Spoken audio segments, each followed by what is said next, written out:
आप dating apps का use ही ना करें। अगर आप जो आपके साथ हों आप उनको डेट करें, वो ज़्यादा बेटर है। वल्गर बात कर रहे हैं आप दूसरे लोगों से। पर्सनल एक्सपीरियंस बताऊँ, मेरे एक दो फ्रेंड्स के साथ ऐसा हुआ था। एक ये वीडियो कॉल वाला स्कैम चला था। तो एक वीडियो कॉल आता है अननोन नंबर से। आपके पापा ने बोला है कि आप पैसे भेज दीजिए, आप बस उस लिंक पे क्लिक कर दीजिएगा और कोई काम नहीं करना आपको। आदाब नाजरीन, तहजीब टीवी देख रहे हैं आप और मैं हूं आपके साथ मिर्जा साहिल बेग। फिशिंग, रूट किट और डार्क वेब, ये सभी नाम एक तरह से ऑनलाइन अपराध हैं। इन सभी नामों को समझने से पहले सबसे पहले आपको साइबर क्राइम के बारे में समझ लेना चाहिए। साइबर क्राइम एक तरीके से एक बहुत बड़ा अपराध है जो धीरे धीरे लोगों की जिंदगी में एक बीमारी की तरह फैलता जा रहा है। साइबर क्राइम के मामले रोजाना सामने आ रहे हैं। हर कोई साइबर क्राइम का सताया हुआ दिखाई दे रहा है। साइबर क्राइम के बारे में हम आपको बेहतर तरीके से बताएंगे, लेकिन उससे पहले हम आपको ये बता देते हैं कि साइबर क्राइम के जो मामले हैं पहले सिर्फ पैसों के लिए थे, लेकिन अब साइबर क्राइम से लोगों की जान जाने लगी है। ठगी और स्कैम इस तरीके से किया जा रहा है कि कोई भी एजुकेटेड बंदा इनके जाल में फंस सकता है। इतना एडवांस तरीके से लोगों को ठगा जा रहा है कि आसानी से लोग इसका शिकार हो जा रहे हैं। साइबर क्राइम को लेकर आज हम ग्राउंड पर हैं और आज हम जनता से जानेंगे कि वो साइबर क्राइम को लेकर कितना अवेयर हैं और साइबर क्राइम के बारे में कितना जानते हैं। साइबर क्राइम अलग अलग तरीके से की जाती है। इसी को जानने के लिए आज हम यहाँ के लोगों से और जनता से पूछेंगे कि साइबर क्राइम को वो कितना जानते हैं और किस किस तरीके से साइबर क्राइम की ठगी की जा रही है। क्या नाम है आपका? मेरा नाम पेमा कुंबू है। साइबर क्राइम को कितना जानते हैं आप? साइबर क्राइम को तो मैं 2-3 साल से बहुत सुन रहा है। अभी जैसे जैसे हमारा इंटरनेट आगे बढ़ रहा है तो हमें साइबर क्राइम के बारे में ज़्यादा पता चल रहा है। जिस तरह से ये आदमी लोग को फ्रॉड किया जा रहा है, इस सबको बहुत अभी तो बहुत मतलब उसका लेवल बहुत हाई हो गया। क्या लगता है आपको कि साइबर क्राइम में किन किन प्लेटफॉर्म्स के जरिए लोगों के साथ ऐसे ठगी की जा रही है, स्कैम किया जा रहा है? इसमें मेन तो आपका ये बैंक डिटेल्स लेके उसमें बहुत हो रहा है। एक चीज़ है कि अभी जो स्टूडेंट्स को बहुत टारगेट किया जा रहा है, जैसे कि आप 2-3 बार सुना होगा कि स्टूडेंट्स का उनका पुलिस पकड़ लेते हो, पेरेंट्स को फ़ोन करते हैं, ऐसे बोलता है कि आपका बेटा इस केस में फंस गया, ऐसे पैसे वहाँ इसमें बहुत चल रहा है। और ये और एक चीज़ है जो आपका ये हो गया इंस्टाग्राम, ये सबसे भी बहुत हो रहा है। उसमें से कुछ प्रोडक्ट्स उनका नकली होता है वो बेच के फिर उसमें भी बहुत हो रहा है। और आपका ये कोई ट्रेडिंग प्लेटफॉर्म, ये सब उसमें से बहुत देखने मिल रहा है। कई कई ऐसे मामले सामने आ रहे हैं कि जो डेटिंग ऐप्स है ना, डेटिंग ऐप्स के साथ ज़्यादातर लोग उसमें फंस रहे हैं और उनके स्कैम का शिकार हो रहे हैं। हाँ, ये मैं बहुत बार सुना है कि कोई उनको कुछ मैच हो रहा है तो वो जाके मिल रहे तो बहुत मतलब उनको लूटा जा रहा है। तो मैं इनका इस डेटिंग ऐप के बारे में ज़्यादा नहीं जानता हूँ, पर जैसे 2-3 केसेस सुना हूँ। डार्क वेब का तो नाम आपने सुना होगा। डार्क वेब पे आपका डेटा वगैरह बेचा जा रहा है। हाँ, उसमें डार्क वेब में अभी बहुत ऐसे होते हैं कि जैसे कि इंस्टीट्यूशंस है वो भी बहुत कमाल कर रहे हैं। ऐसे कि हम स्टूडेंट्स हैं, सपोज मैं स्टूडेंट हूँ, मैं जाके कुछ कोर्सेज देख रहा हूँ, उसमें वो लोग हम लोग डेटा कॉपी कर ले रहे हैं, करके बेच रहे हैं किसी और को। आप देखिए कि वो नंबर यूज़ कर रहे हैं किसी और नाम से और हमको मैसेज भेजता है। कुछ लिंक्स वगैरह में क्लिक करने से बहुत फ्रॉड होता है। तो हमको नहीं लगते, हमको मतलब ये लगता है कि इंस्टीट्यूशन वगैरह ये नहीं करना चाहिए जो नंबर्स भेज रहा है, स्टूडेंट्स का नंबर लेके उनको भेज रहा है। वरना उनको किसे पता चलेगा कि ये स्टूडेंट है बोल के, है कि नहीं? जो केस हमने पुलिस वाला देखा था उसमें पता नहीं उनको किसे पता लग रहा है कि ये बच्चा जो दिल्ली में पढ़ रहा है, ये मेन इंस्टीट्यूशंस तो कर रही है ना।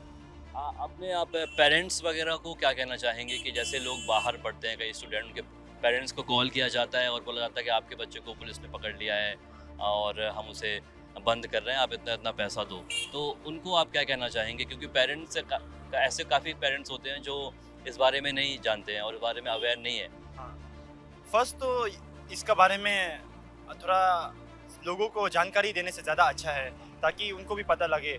सेकंड, जब पेरेंट्स को ये बोला जा रहा है कि उनका बेटा ऐसे से फंसा है, इस केस में फंसा है, तो पेरेंट्स को भी फर्स्ट उनका बच्चा को फ़ोन करके, नहीं तो उनका कोई दोस्त जो सामने हो उनको फ़ोन करके कंफर्म कर लेना चाहिए।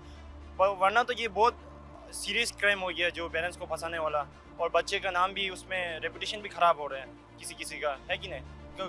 पता लग रहा है, आस पड़ोस को पता लग रहा है कि उनका बच्चा इसमें कर रहा है, तो फर्स्ट तो पेरेंट्स को ये बोलना चाहूँगा कि ये सब चीज़ को थोड़ा अवेयर रखो, कुछ सोशल मीडिया में कुछ देखो कि क्या चल रहा है क्या नहीं चल रहा है। साइबर क्राइम को कितना जानते हैं आप? ऐसे पर्सनली ज़्यादा नहीं, पर क्योंकि हम फ़ोन यूज़ करते हैं तो कभी ना कभी इसका कॉल आता ही रहता है मोस्ट ऑफ द टाइम। मतलब हम बचते बचते रह जाते हैं। किस तरीके के कॉल आते हैं आपके पास? मोस्टली ऐसे कि आपके पापा ने हमें बोला है कि आप अकाउंट नंबर दिया है कि हमें आपको पैसे ट्रांसफ़र करने हैं, या उनको चाहिए पैसे इमरजेंसी के लिए। तो मोस्ट ऑफ द कॉल्स मुझे इसी से रिलेटेड आए कि पापा से रिलेटेड कि आपके पापा ने बोला है कि आप पैसे भेज दीजिए, आप बस उस लिंक पे क्लिक कर दीजिएगा और कोई काम नहीं करना आपको। या फिर फ़ोन पे से रिलेटेड आता है कि मैम आपके फ़ोन पे में इतना एक कूपन होगा, आप उसको उस लिंक पे क्लिक कर दीजिए, वो कूपन एक्टिवेट हो जाएगा। मतलब मोस्टली मतलब ऐसे फ़ोन करके ही कॉल्स आए हैं, ऐसे नहीं कि डायरेक्टली कोई लिंक भेजा है। मैसेजेस कम आते हैं ऑल्दो। और वेबसाइट से एक बार ऐसा हुआ है मेरे साथ कि मैं एक वेबसाइट पे गई थी तो हैकिंग वाला जो हुआ है। और बाकी तो ऐसे नहीं, मोस्टली फ़ोन कॉल्स ही बहुत ज़्यादा आते हैं। मतलब रेगुलरली आप ऐसा महीने में 2-3 बार तो ऐसे कॉल आ ही जाएंगे कि आपके पापा ने बोला है, या फिर मैम आप चाहते हो कि आप यहाँ पे कुछ करो, अप्लाई करो, या आप यहाँ पे जीते हो। तो मोस्टली ऐसे ही कॉल्स आते हैं हमें। ज़्यादातर ऐसे कौन से प्लेटफॉर्म्स हैं जहाँ पर ऐसे स्कैम हो रहे हैं और ठगी हो रही है?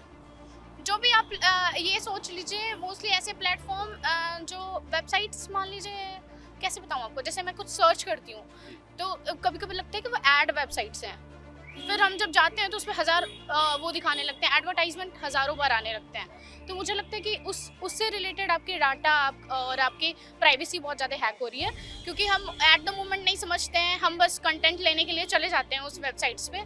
पर मुझे लगता है कि वहाँ जाके आप ज़्यादा मतलब खो रहे हो अपना प्राइवेसी, इंस्टेड ऑफ कि वैसे तो सबको पता है कि नॉर्मली तो हो ही रहा है, कोई प्राइवेसी तो है नहीं इतनी, पर फिर भी मुझे लगता है कि आप सर्च करें कुछ भी, और मोस्टली जो ऐड दिखा रहे हैं जो जिसमें फालतू होते हैं उसको मतलब आप ना जाएं उस वेबसाइट्स पे। जिस तरीके से साइबर क्राइम आज के टाइम पे बढ़ रहा है, आप साइबर क्राइम को कैसे कितना समझते हैं? जो अभी साइबर क्राइम बढ़ रहा है, अब ये तो प्रोज एंड कॉन्स हैं। जो पेनिट्रेशन हुआ इंटरनेट का, मेरे हिसाब से डिजिटल लिटरेसी अगर बढ़ाई जाए तो ये साइबर क्राइम भी कर्व किए जा सकते हैं। तो अभी ये है कि डिजिटल लिटरेसी बढ़ानी चाहिए हम लोगों को, और थोड़ा कॉन्शियस रहना चाहिए, जिससे कि हम ये जो फ्रॉड्स हैं, स्कैम्स हैं, ये अवॉइड कर सकें। कितने तरीके के ऐसे स्कैम हैं जिसके बारे में आपको कोई जानकारी है? अब जैसे फ़िशिंग है कि डिटेल ले लेते हैं, वो अकाउंट आपको फ़िशिंग हो गया, मॉर्फिंग हो गई फ़ोटोग्राफ्स की, तो ये सारी चीज़ें हैं। और आपके क्या कहते हैं, डार्क वेब हो गया एक बहुत बड़ा, एक मैं न्यूसेंस कहूँगा। तो ये सारे क्राइम्स हैं। ऐसे कौन से प्लेटफॉर्म्स हैं जिसमें ज़्यादातर स्कैम और फ्रॉड हो रहा है, ऐसी कोई आपको जानकारी? जैसे सोशल मीडिया पे, फेसबुक पे आजकल लोग क्राउड फंडिंग करते हैं, वो भी इलीगल चीज़ों के लिए। एक वो हो गया, आपका मॉर्फिंग होती है फ़ोटोग्राफ्स की, बहुत सारे लोग अपनी प्राइवेट फ़ोटोज़ शेयर करते हैं तो उनकी मॉर्फिंग हो जाती है। फ़िशिंग एक बहुत बड़ा, मैं कहूँगा बैंकिंग सेक्टर में एक ड्रॉबैक है। तो ये सारी चीज़ें तो हमें मतलब थोड़ा सा कॉन्शियसली डील करना चाहिए, लॉज आने चाहिए। ऐसे काफ़ी सारे स्टूडेंट हैं जो बाहर पढ़ते हैं, दिल्ली, मुंबई, उनके जो पेरेंट्स वगैरह हैं वो इस चीज़ से अवेयर नहीं है, तो उनको आप क्या कहना चाहेंगे? देखिए, ये अवेयरनेस जो है ना, आपको थोड़ा विजिलेंट अगर आप रहेंगे, अब क्या होता है, एक जनरेशन गैप भी आ जाता है। अब हम लोग क्या है, we are used to this smartphones and stuff, लेकिन हमारे पेरेंट्स नहीं होते हैं, तो हमें भी थोड़ा सा टाइम उनके साथ स्पेंड करना चाहिए। इन चीज़ों के बारे में हम अगर अवेयर उनको करेंगे तो वो इस चीज़ को समझेंगे भी, और ये चीज़ें अवॉइड भी हो सकती हैं। कई बार ऐसा देखा गया है कि जो स्टूडेंट हैं और आज के जो यूथ हैं वो डेटिंग ऐप्स यूज़ करते हैं, और डेटिंग ऐप से सबसे ज़्यादा स्कैम हो रहा है। तो मैंने सुना है अभी डेटिंग ऐप में हाल ही में मुंबई में मतलब बहुत सारे ऐसे स्कैम सामने आए। एक एड्स कैंपेन समझ में आया था कि एड्स फैल रहा है मुंबई में। तो ये डेटिंग ऐप्स क्या है, अब आजकल तो ये सब एक शैम बन गया है।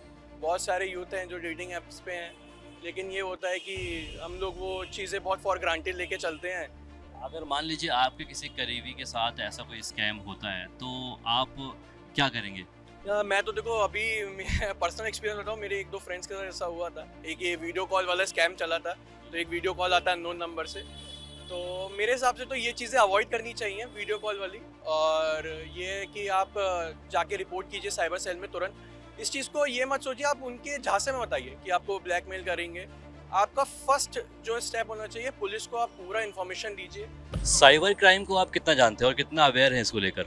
काफ़ी कुछ जानता हूँ, काफ़ी कुछ देखा है। कई बार ऐसे कुछ फर्जी मेल्स भी आते रहते हैं, स्पैम भी आते थे कि कोका कोला कंपनी से हैं, आप इतना अमाउंट पे करिए, आपकी लॉटरी लगी हुई है, या फिर आपके डॉक्यूमेंट्स में कुछ इशू चल रहा है, आप इतना मनी प्रोवाइड कर दीजिए, हम आपको रिलीज कर देंगे जो भी आपकी लॉटरी का जो मनी है।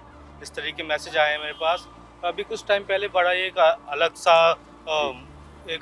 मतलब मेरे को साइबर क्राइम का कॉल आया कि वो बोल रहा है कि आपकी जो आप जिस नेटवर्क को यूज कर रहे हैं एयरटेल, तो वहाँ से आपकी सारी सर्विसेज समाप्त कर दी जाती हैं, बिकॉज आपके नंबर्स में कई सारी कंप्लेंट्स आई हैं कि आप मतलब काफ़ी वल्गर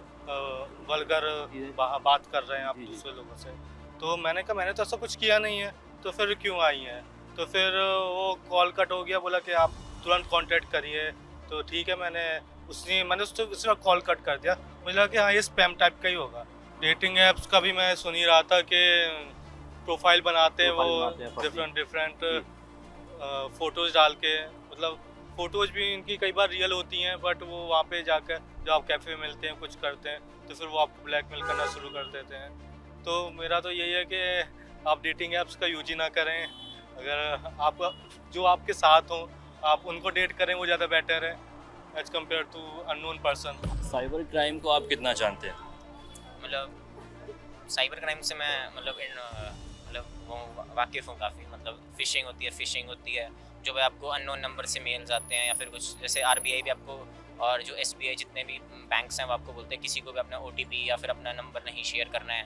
जैसे जो फ्रॉड कॉल्स आते हैं वो सब, तो मतलब उसमें आपसे कोई पूछता है, या फिर बैंकिंग लोन्स, ये सब फ़िशिंग में आते हैं। और विशिंग में ये फ़ोन कॉल वो करते हैं। बाकी मेल्स भी आते हैं, कई अननोन लिंक पे आपको नहीं ऐड करना है। और ऐसे किन किन तरीक़ों से लोगों को आजकल ठगा जा रहा है? मतलब एक तो फ़िशिंग और विशिंग तो मेरे को पता है, और बात डार्क वेब पे भी आपका हाँ जी, डेटा वगैरह डार्क बेचा जाता डेटा है। वगैरह तो है ही। बाकी तो डेटिंग ऐप्स के बारे में सुना है आपने? डेटिंग ऐप्स पे का पढ़ा था मैंने कि टिंडर वगैरह पे यहाँ पर काफ़ी मतलब वो चल रहा था कि न्यूज़ आ रखी थी कि कोई रेस्टोरेंट में चले गए, फिर वहाँ पर 25,000 या 30,000 तक का क्या बोलते हैं जो बंदे को पेमेंट करना पड़ी। मतलब ऐसे काफ़ी स्कैम चलते रहते हैं उसके हिसाब से। तो ये थी साइबर क्राइम पर जनता की राय। अगर आपका भी कोई करीबी या दोस्त ऐसे कोई फ्रॉड या स्कैम का सताया हुआ है तो तुरंत इसकी शिकायत करें। इसका नंबर जो है साइबर क्राइम का वो है 1930। इस नंबर पर आप कॉल करें और अपनी शिकायत दर्ज कराएं। फिलहाल इतना ही। देखते रहिए तहज़ीब टीवी। मैं मिर्ज़ा साहिल बेग, कैमरामैन राकिब के साथ, दिल्ली।